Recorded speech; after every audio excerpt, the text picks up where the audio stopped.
Assalamu alaikum wa rahmatullahi ta'ala wa barakatuh. Mimi kwa majina naitwa Sheikh Shabani Saidi Msanga, ni kiongozi wa mkoa, shekhe wa mkoa kupitia Jumuiya ya Istiqama Sunni wal Jamaa Tanzania, na kwa mkoa wetu huu wa Singida makao makuu ya jumuiya yetu yako hapa Itigi. Alhamdulillah ndugu zangu, tumemaliza kuswali swala ya Idi ambayo imefuata matukio mengi ya kiimani ambayo tumeyafanya ndani ya Ramadhani. Kwa hivyo tunaendelea kuwakumbusha Waislamu popote pale walipo, yale ambayo tumeyafanya katika ibada ndani ya Ramadhani hayapaswi kuishia katika Ramadhani, kwa sababu mwezi mtukufu wa Ramadhani Allah subhanahu wa ta'ala ameuleta kwetu kama darasa, kama somo. Mwenyezi Mungu ametuharamishia vitu vingi sana miongoni mwa vile ambavyo ameviumba na kuvichanganya nasi hapa duniani, akatuambia ni haramu. Lakini ili kuzitengeneza nafsi zetu vizuri, akauleta mwezi mtukufu wa Ramadhani ambao mchana wake akatuharamishia kuvitumia vile vilivyokuwa vya halali. Kwa mfano, habari ya kula mchana ni halali kwa mwanadamu, akiacha kula atakufa. Lakini katika Ramadhani Mwenyezi Mungu akaharamisha mchana wake watu wasile mchana. Kwa hili lilikuwa ni darasa. Lakini pia kuna eneo letu kuna miti mbalimbali ambayo mingine inatumika kama dawa. Tunauzia kama mtu ni mmoja au maeneo ya shuleni au wateja tofauti tofauti. Naweza nikalima hata strawberry hapa. Kuna wakati nijaribu kulima strawberry.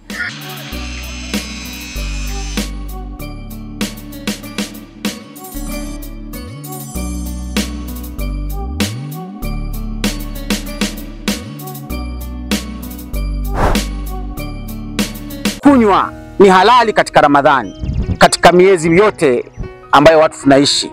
Lakini katika Ramadhani habari ya kunywa mchana tukazuiliwa na mengine.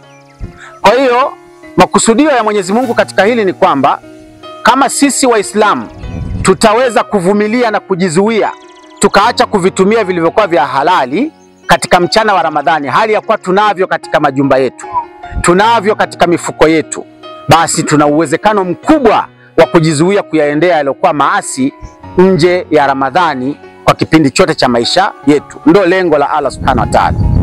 Kwa hivyo tusiendelee kufanya kama vile ambavyo imekuwa kawaida kwa Waislamu waliokuwa wengi, kwamba Ramadhani ikiisha kama hivi halafu na wao wanaachana na ibada ya Ramadhani, wanaachana na wema waliokuwa wanaufanya, hawatoi tena sadaka, hawana tena huruma, hatutembeleani, hatusaidiani. Huo ni mfumo usiofaa katika Uislamu. Ndio maana katika sura Baqara Allah tabaraka wa taala anasema fi qulubihim marad, katika nyoyo zao hawa watu kumekuwa kuna maradhi ya kutokuwa na woga wa kumwogopa Allah subhanahu wa taala.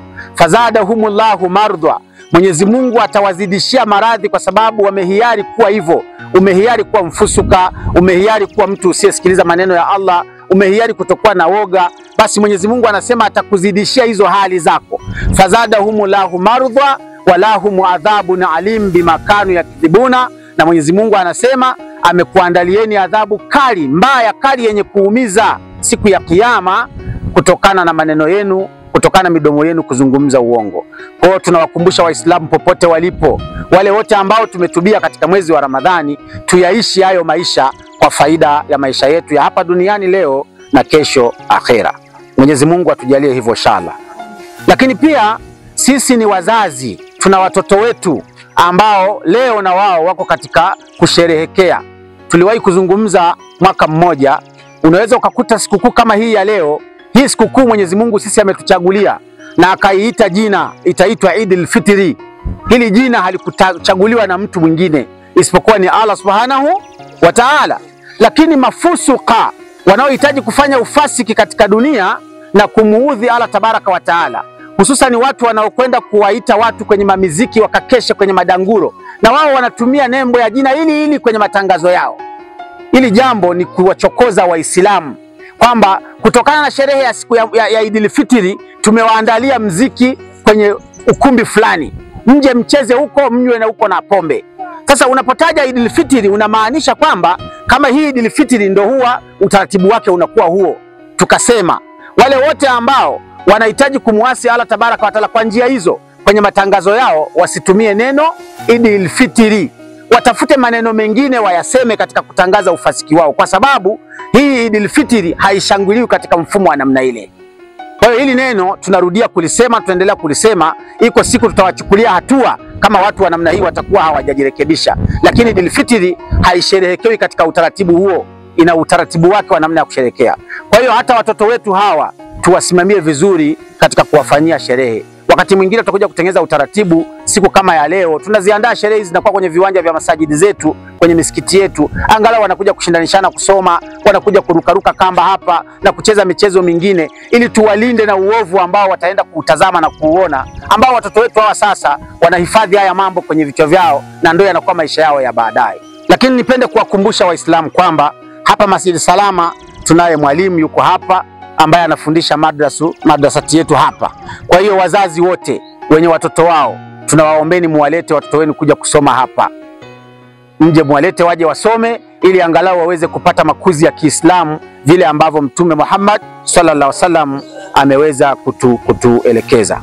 Kwa hivyo nilipenda niyazungumze haya kwa uchache kwa lengo la kuwakumbusha Waislamu umuhimu na maana ya sherehe hizi za Ramadhani, lakini pia shukurani ambayo tunapaswa kuirejesha kwa Allah kwa kutumalizisha si mwezi wa Ramadhani tukiwa salama. Tukisherehekea katika hali ya kumuasi, tutakuwa tumetoa shukurani mbaya kwa Mwenyezi Mungu.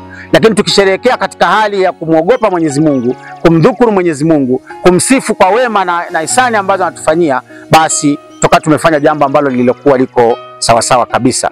Kwa hiyo tunamuomba sana Mwenyezi Mungu atujalie kila lilokuwa la kheri. Wale wenye maradhi Mwenyezi Mungu awaondoshee, wale wasiokuwa na kazi Mwenyezi Mungu awape kazi, wenye mitihani katika biashara zao Mwenyezi Mungu awafanyie sahali, lakini wale ambao wenye njaa Mwenyezi Mungu awashibishe, wale wenye madeni Mwenyezi Mungu awalipie, wote wenye matatizo ya namna mbalimbali Mwenyezi Mungu awape ufumbuzi waweze kutokana nayo, lakini atuongoze katika Uislamu, atuondoshee hamu ya kuchukua riba na kutoa riba katika maisha yetu, kwa sababu haya mambo yametamalaki kwenye kipindi hiki na Mwenyezi Mungu hapendi. Naomba Mwenyezi Mungu atusamee katika hayo na aturudishe katika Uislamu, tuweze kukubali hali tulionayo tutosheke nayo. Basi Mwenyezi Mungu atujalie kila la kheri, atupe maisha yaliyokuwa mema hapa duniani, atupe maisha mazuri katika makaburi yetu, na atupe akhera zetu katika hali iliyokuwa ya wema.